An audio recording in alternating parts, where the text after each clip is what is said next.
crescendo.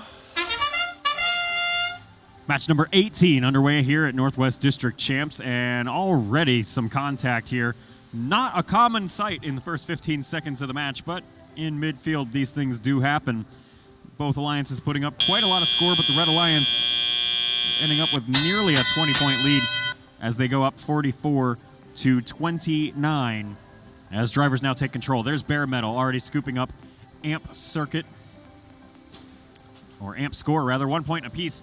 They're looking to collect 2 notes in the amp to unlock amplifying the speaker later in the match. There's Bare Metal with the second note, and now that Red Alliance speaker is ready for amplification. Ramen Robotics rolls in, nearly rolls the whole robot over sideways on their way towards that Red Alliance amp. That 1-pointer was good, and now they're back to the source for another one. Ramen moves on to working on the speaker. It's amplified. They hit the button really early, though. We talked earlier about that timing. And this one, they're still dialing that in as well. Saints Robotics comes in now. It's worth 2 points. And now the Blue Alliance will amplify their speaker to try and eat away at this 20-plus point deficit that they've got. They are, however, deficit 1 robot as well. Umatillo's Confidential dead in bottom right field. Their 2 Alliance partners still holding up the offensive cycles here. There's Shockwave from Hillsboro just out the road. There they go for 2 points of Alliance score. Did not see Pack of Parts contribution, but given they're running back across the field, I assume they provided one. They're now going to go to the source as well for the Blue Alliance with a minute left to play. Their Alliance trailing by nearly 40 as the Red Alliance, powered by Bare Metal and Saints offensive cycles, writes the book on how to play crescendo here, although it's starting to slow down a little bit. Saints Robotics really fighting with notes near the source. They've still got the comfortable enough lead. This is not like a fatal flaw, but cycle time is going to be pretty high on this one. There's Bare Metal making their way across from nearly the half-court line. They'll sink that one for 5 points of Red Alliance score. Back to the source already. Back to the half-court line, pushing the Blue Alliance robot. Stuck in red field. Shockwave near the Red Alliance stage. Not where you want to be in the last 20 seconds. They're going to divert their strategy and head on over to the Blue Alliance source. They grab a note. Will they get to score it before having to take the stage? There's kind of a mess of parking over on the Red Alliance side of the field, but the Red Alliance stage is looking great as Bare Metal and the Saints Robotics machine both go airborne for 3 points apiece of parking score.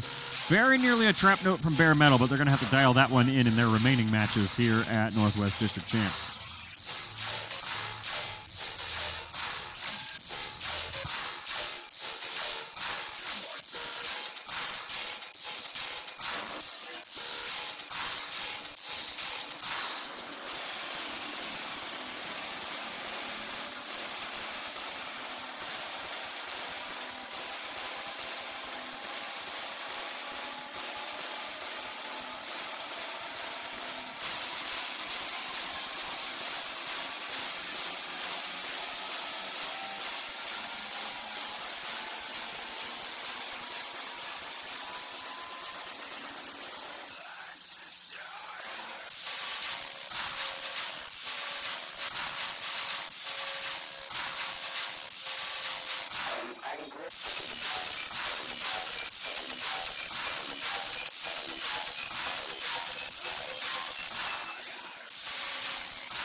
Well, folks, our referees are still chatting this match over, but, you know, we got a sports desk. Let's use it all the time. While they give them some room, buy them some time. Brett, that was another exciting match, but a lot of ups and downs with robots kind of coming in and out throughout the match. What did you think overall? Well, we're going to go quickly to a highlight on this while we let our referees finish their conversation. And we talked about the passing routine earlier. Now we're seeing, as teams continue to try to get that cycle down, we're seeing shot placement matter. So we're going to roll this highlight forward, and I want you to keep an eye on Bare Metal, who started right there. Watch them make their way through some traffic. They're going to grab a note. Coming back, they spent most of this match shooting from right about there, as you see. And they are missing a good number of those shots. Here's going to come another one. They'll come in. They're going for the amp this time. Then they're going to come back. They keep shooting from roughly that spot. And as I watched throughout the match, I saw about a 50% hit rate or so. So this is going to be the trade-off for them. Here you see another one come in. That one lands. But it's going to be an interesting trade-off as they figure out shorter cycle times as they get a little further away, but less accuracy we've seen consistently throughout the season as teams shoot from further away. And all you statisticians out there, all you scouts, that'll be a thing to keep on your roster. I do think we have our scores from that last match we discussed, so if we can, scorekeeper, match 18's in the books. The Red Alliance takes that one home. Score of 116 Red to 59 Blue. 4 ranking points for each of those Red Alliance teams. 2 were from winning the match. 1 was a melody bonus from all of those notes you saw scored, even the ones from way downtown. And they'll pick up an ensemble bonus ranking point courtesy of Rule G424, which was contact by a Blue Alliance robot with a Red Alliance robot under the red stage during the last 20 seconds of the match. Evan, let's meet match 19. Let's do that, Josh. On the red side of the field, say hello, 29-26. From Wapato, Washington, they're the Robo Sparks.